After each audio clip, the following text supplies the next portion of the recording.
Sejarah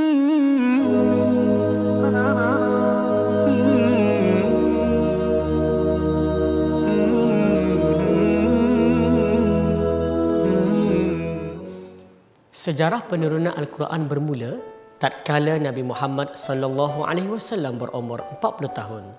Baginda telah mendengar suara yang memerintahkan baginda untuk membaca. Bacalah.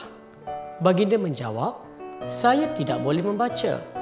Suara yang sama dan menakutkan baginda itu diulang 2 kali dan kemudian datanglah beberapa potong ayat kepada baginda.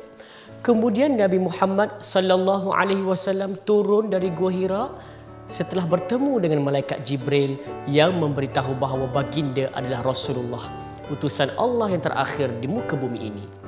Bimbang dengan peristiwa yang berlaku kepada baginda ketika di Gua Hira, baginda segera pulang ke rumah bertemu dengan Sayyidatina Siti Khadijah, isteri baginda, yang kemudiannya meyakinkan baginda bahawa suara itu merupakan wahyu daripada Tuhan. Sejak hari itu, suara itu terus datang beberapa kali menegaskan tentang keesaan dan belas kasihan Tuhan yang satu. Penolakan terhadap penyembahan berhala dan perbuatan jahat, peringatan penghakiman di hari akhirat, perintah untuk hidup dengan jujur dan memperlakukan orang lain dengan kebaikan. Setelah 3 tahun, Nabi Muhammad sallallahu alaihi wasallam mula berkongsi wahyu itu dengan orang lain selain daripada keluarga baginda, dan baginda secara beransur mendapat pengikut-pengikut yang lain. Bermulalah penganiayaan dan kesusahan yang dihadapi oleh baginda dan umat Islam di Mekah apabila dakwah tauhid yang disampaikan oleh Muhammad sallallahu alaihi wasallam dianggap satu ancaman kepada cara hidup Arab jahiliyah yang sangat bergantung kepada Kaabah untuk menarik jemaah agama datang ke Mekah.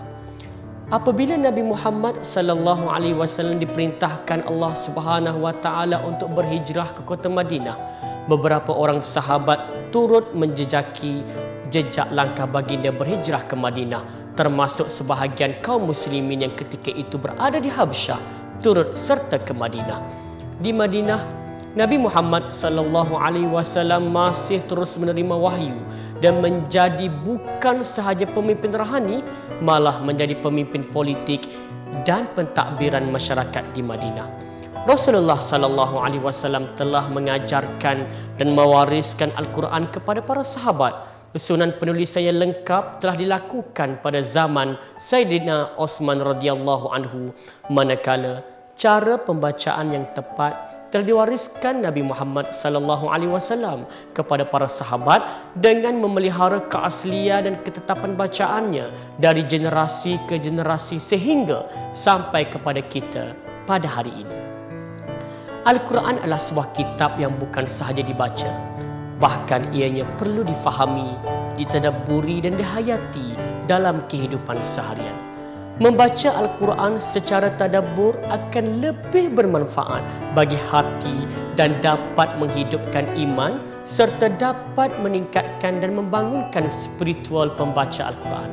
Pembaca Al-Quran bukan sahaja dapat memahami ayat-ayat yang dibaca, bahkan amalan tadabbur di kalangan pembaca Al-Quran ini juga akan menjadikan hati mereka bersih, tenang, sentiasa hidup dengan Al-Quran.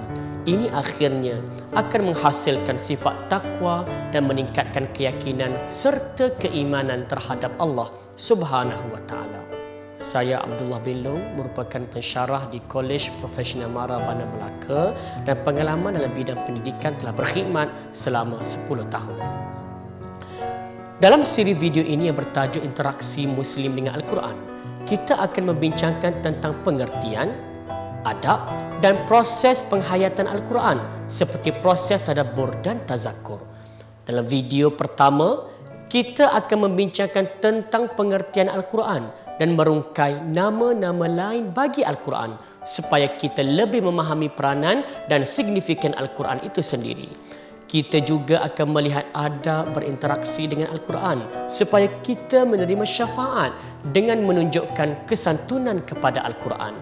Dalam video yang kedua pula yang bertajuk Tata Cara Penafsiran Al-Quran, kita akan menyentuh kepentingan mendalami Al-Quran seperti yang telah dianjurkan oleh junjungan besar kita Nabi Muhammad sallallahu alaihi wasallam. Kita juga akan melihat perbezaan di antara tadabbur dan tazakkur. Dalam video yang ketiga, kita akan mengupas beberapa contoh proses pentadabburan yang menyeleweng dan melihat beberapa teknik tadabbur yang betul dan mengikut syarak dan lunas-lunas agama Islam. Akhir sekali, kita akan melihat demonstrasi penafsiran dengan menggunakan beberapa teknik yang menggabungkan kaedah tadabbur dan tazakkur yang mampu mendatangkan penghayatan kepada seorang Muslim dalam menghayati maksud dan erti sesuatu surah.